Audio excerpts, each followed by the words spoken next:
আপোনালোকৰ কাৰ্যসূচী কি আছে? আজি আমি কলাগুৰু বিষ্ণু প্ৰসাদ ৰাভাদেৱৰ মৃত্যু তিথি আমি পালন কৰিছোঁ ৰাভা দিৱস হিচাপে।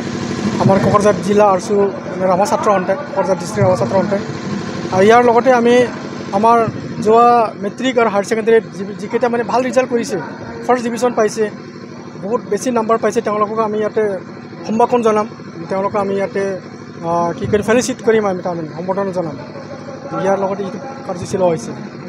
দেখা গৈছে চৰকাৰীভাৱে এতিয়ালৈকে যদি হিচাপ কৰিব যায় ৰাভা জনগোষ্ঠীটোক বহুত পিছপৰা বুলি মানে দেখা যায়। এই ক্ষেত্ৰত চৰকাৰক আপোনালোকে কি দাবী জনাব?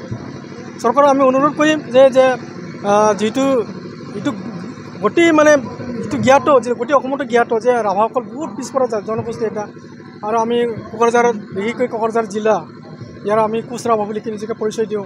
এই কোচ ৰাভাবিলাক আৰু বেছি পিছপৰা। আমাৰ ৰাভা সমাজত যিটো তেওঁলোকৰ নিজস্ব এটা স্বশাসন এটা পালে, তাতে অলপ তেওঁলোকে মানে কি কৰি আছে।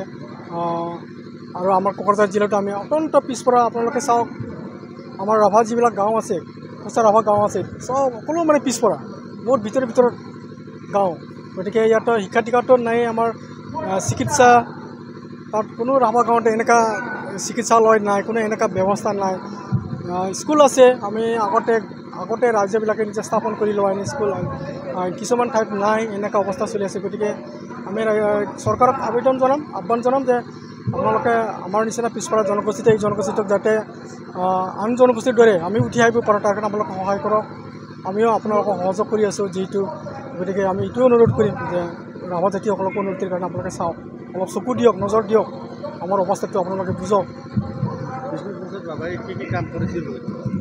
বিষ্ণু প্ৰসাদ ৰাভা কি কাম কৰিছে এইটো গোটেই অসম, গোটেই ভাৰত জানে, গম পায় তেওঁ কোন আছিল।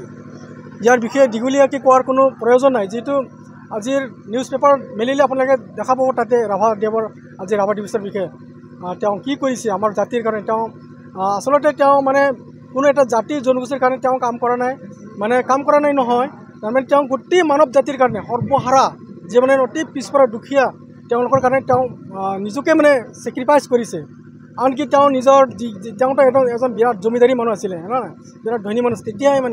তেতিয়া ভাৰত স্বাধীন হোৱাৰ আগতে, বহুত দিনৰ আগতে, তেতিয়াই মানে তেওঁ ইমান জমিদাৰী, ইমান মাটি আছিল বুলি আমি কিতাপে পত্ৰে পাইছোঁ আৰু দেখিছোঁ, গম পাইছোঁ যে তেওঁ নিজৰ মাটিখিনি মানে দান দি, তেওঁ মানে সৰ্বহাৰাক মানে দান দি কিনি তেওঁ নিজে মানে অসমৰ সিমূৰৰ তেওঁ কি কৰিছে, মানুহক সজাগতা আনিবৰ কাৰণে যে আমি এনেকৈ থাকিলেই নহ'ব, আমি আগুৱাই যাব লাগিব। এনেকৈ আমি লুতুৰি পুতুৰি বাগৰি থাকিলে নহ'ব, আমি অন্য জনগোষ্ঠীৰ দ্বাৰা আমি আগুৱাই যাব লাগিব। আহক, এই ৰাজ্যক এনেকৈ জাগৰণ আনিবৰ কাৰণে তেওঁ এইবিলাক কাম কৰিছিল। আৰু তেওঁ বহুত লিখি মেলা কৰিছে, জানে নাই? তেওঁ আপোনালোকে জানে, আপোনালোকে ৰিপৰ্টাৰ, আপোনালোকে বেছি ভালকৈ জানে। গতিকে তেওঁ কিমান লিখা মেলা কৰিছে। তেওঁ বিশেষ কৰি বড়োসকলৰ জনগোষ্ঠী, আমাৰ অসমৰ থলুৱা জনগোষ্ঠীৰ ওপৰত তেওঁ বহুত লিখা মেলা কৰিছে, নহয় নাই? তেওঁ বহুত আমাৰ জনজাতীয় মানুহৰ ওপৰত তেওঁ লিখিছে, বহুত কামো কৰিছে তেওঁ গোটেই অসমৰ। গতিকে আজি তেওঁ বিষ্ণু ৰাভাক আজি আমি মানে তেওঁ স্মৰণ কৰাৰ কাৰণে আজিৰ দিনটো মানে চৰকাৰেও মানে আজিৰ দিনটো কি কৰিছে, মৃত্যু দিৱসটো তেওঁৰ দিৱস হিচাপে পালন কৰা হওক। এইটো ভাল, এইটো এটা আমি ভাল পাইছোঁ, সন্তুষ্ট পাইছোঁ চৰকাৰৰ এনে ব্যৱস্থা লোৱাৰ কাৰণে।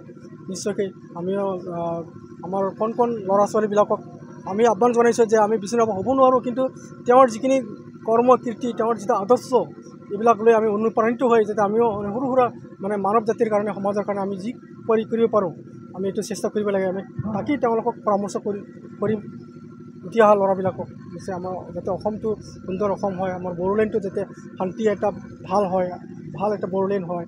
ইয়াৰ গোটেই জাতি জনগোষ্ঠী আমি যদি মিলিজুলি থাকিব পাৰোঁ, আমাৰ মানৱ জাতি সমাজক যাতে আমি আগুৱাই লৈ যাব পাৰোঁ, বিষ্ণু ৰাভাদেৱৰ আদৰ্শৰে আমি অনুপ্ৰাণিত হৈ কিনে আৰু